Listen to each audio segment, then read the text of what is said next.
Hello, I'm David Cushman, and I'm here today with Alan Flower, the Executive Vice President, CTO, and Global Head of AI and Cloud Native Labs at HCLTech. Now, HCLTech has been named in Horizon 3 of our 2025 Generative Enterprise Services Horizon Report for enabling transformative enterprise journeys through full stack capabilities, co-innovation, partnerships, and industry-specific IP. So their deep engineering heritage and expertise are integrated across domains, semiconductor design and delivery, and AI-driven software engineering. And customers celebrate HCLTech's flexibility, resource quality, strengthening technology, innovation mindset, and co-investment in solutions, which is all great. But as we face some new economic challenges, Alan, how are you seeing the ROI metrics for AI investments evolving to meet the demands of delivery at scale, particularly as organizations are starting to gain more experience with these technologies? Yeah, David, I think it's an excellent question to start our conversation around the what I would call the genuine ROI for AI. I think the reason why this is so important as a question, David, is if I look back even 2 years, for example, and the state of the industry today, 2 years feels like a lifetime, doesn't it? But 2 years ago, I mean, all of our globally were in a state of what I would call experimentation, right? They were experimenting with what I would call the really obvious horizontal use cases, typically around chatbots. And 2 years ago, David, they were asking me, I'm sure they were asking you, tell us what the use cases are. So, about 2 years ago, there was an awful lot of experimentation. Now, what changed for us? And, I'm speaking to you today in our AI lab here in London.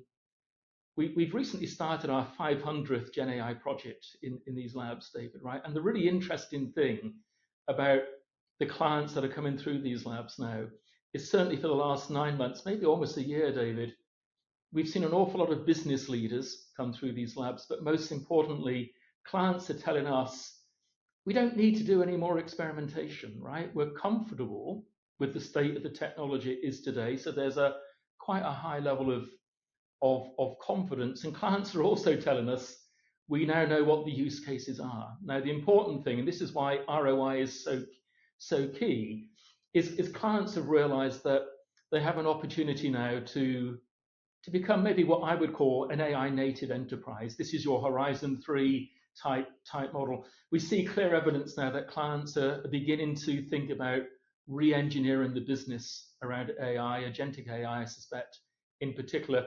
And this is now why clients are really bringing that focus to what I would call genuine business or value stream transformation.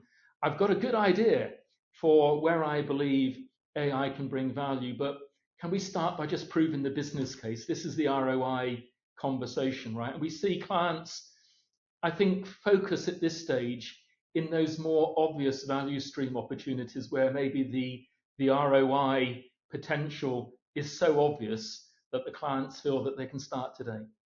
We are seeing a significant amount of change. We've all experienced it.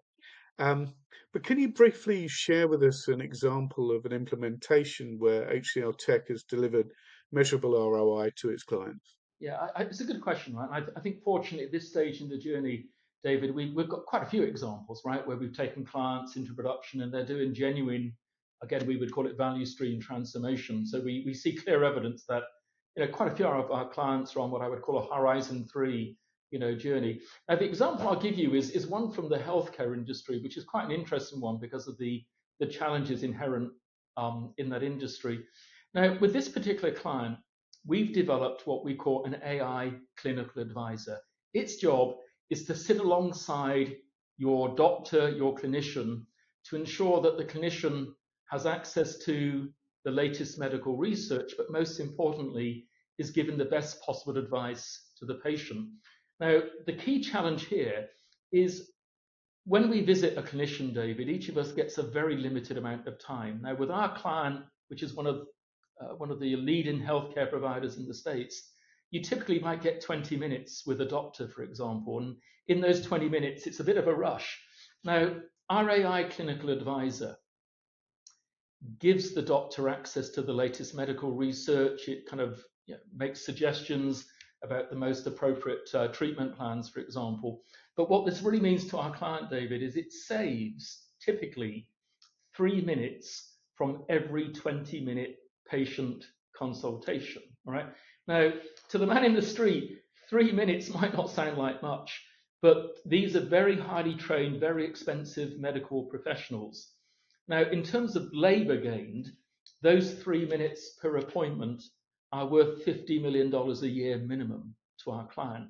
Now, that's the benefit in terms of economic terms, David, which is quite tremendous. But I prefer to look at it in terms of the benefit to the patient as well as the clinician.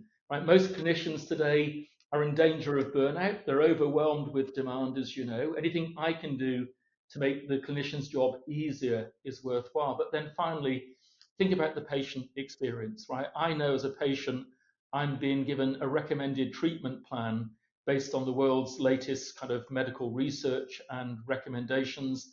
And I know that my clinician, despite everything going on in our meeting, has access to that AI kind of augmentation. That is an exciting and amazing change. I think we're going to see a lot more, and I'm sure you've got many more stories to tell like that. But yeah, I'm really excited about this, the possibilities actually turning into realities for organisations now. And so finally, Alan, from your perspective, when you're doing this kind of work with clients, what are the unexpected challenges that you're coming across or they are encountering when moving from pilots to full-scale implementation?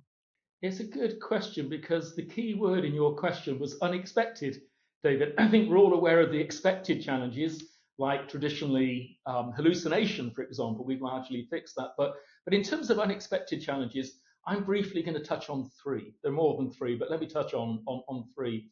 I think the obvious one is many clients, when they start on this journey, they may start the journey with maybe a hyperscaler because quite frankly, that's the easiest way, right, to get started with modern AI. And I think a lot of clients assume that everything's going to run in the cloud. The reality is, I think maybe you would appreciate is what is often unexpected is that cloud isn't always the right place to run these workloads. The reality is it's a hybrid multi-cloud AI journey. We see solutions being deployed on the edge, on like AI PCs, for example. We see solutions being deployed on-prem in the data center as well as on cloud. So it's often an unexpected challenge from a client when they realize as they're getting really close to production, where should I run this, right? It's often a decision that's left maybe a little bit too late.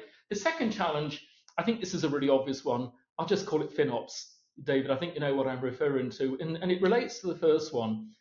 We have an overabundance of really good use cases. I don't think there's any struggle in many of our clients to find good ways to use AI.